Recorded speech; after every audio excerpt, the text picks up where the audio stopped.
मोबाईलच्या बाबतीत काही ठळक आणि महत्त्वाच्या अशा गोष्टी. पहिली गोष्ट म्हणजे मोबाईल हे खेळणं नाही. मोबाईल हे वेळ वाया घालवण्याचं किंवा वेळ घालवण्याचं साधन नाही.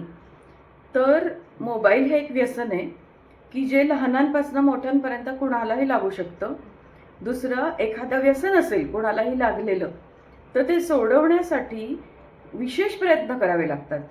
आणि ते सोडवणं, त्या माणसाची जरी इच्छा असेल की मला हे व्यसन सोडवायचंय, तरी सुद्धा एक वेळ अशी येते की ते व्यसन त्याला सोडवत नाही, सोडतच नाही, ते व्यसन त्याला सोडत नाही, अशी पण एक वेळ येते. तशी सेम मोबाईल फोनच्या बाबतीत पण येते. आपल्याला नाही बघायचा आहे मोबाईल, पण तरी सुद्धा मोबाईलच आपल्याला सोडत नाही. म्हणजेच की हे व्यसन आहे.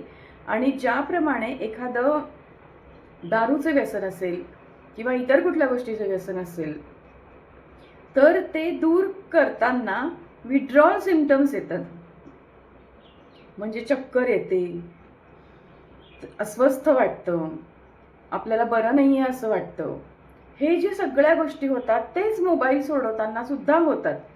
अशा प्रकारचे विड्रॉल सिम्पटम्स, वेगवेगळ्या प्रकारचे अस्वस्थ वाटणं, दुसरं काय मी करू शकतो, काय दुसरं मी करू शकते हे लक्षातच येत नाही.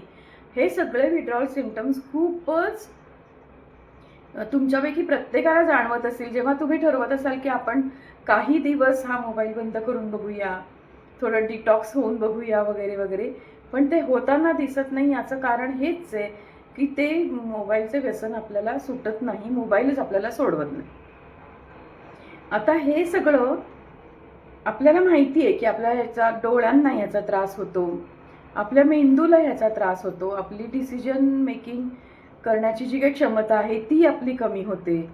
आता हे जे सगळे ह्याचे दोष आहेत, हे दोष जेव्हा आपण एकमेकांना परत परत सांगू, तेव्हा कुठेतरी आपल्याला ही जाणीव होईल की अनेक तास रील बघायचे नाही आहेत, अनेक तास एकामागनं एक एकामागनं एक एकामागनं एक हे बघत बसायचं नाही आहे.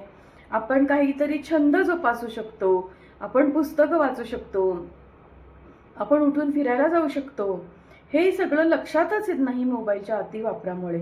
त्यामुळे मला परत तेच सांगते की मोबाईल हे खेळणं नाही, ते एक व्यसन आहे. आता व्यसन लावूनच घ्यायचं असेल स्वतःला तर ती प्रत्येकाची वेगळी मर्जी आहे. पण व्यसन लावून घ्यायचं नसेल तर मात्र पुन्हा पुन्हा स्वतःला हे सांगणं आणि त्याच्यातनं स्वतःला सोडवणं हे फार आवश्यक आहे.